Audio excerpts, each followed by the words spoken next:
Okay, this is the new bearing. I put a black mark there so you can see it go backwards better. See, it's going both ways. I mean, it doesn't fully go backwards, but it goes back enough that it shouldn't do that.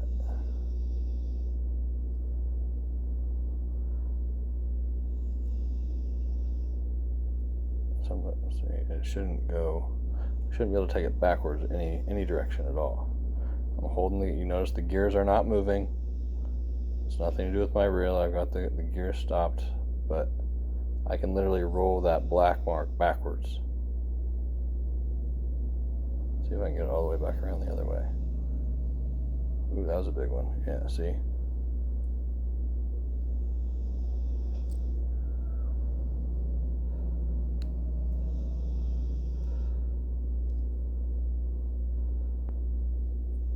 See, there's the black mark again. All the way back around. I shouldn't be able to do that at all. Here is the good one. It's pressed into a sleeve, that's why it looks a little different. But there's the mark there.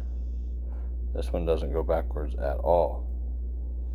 No matter what I do, I can't get it to go backwards. So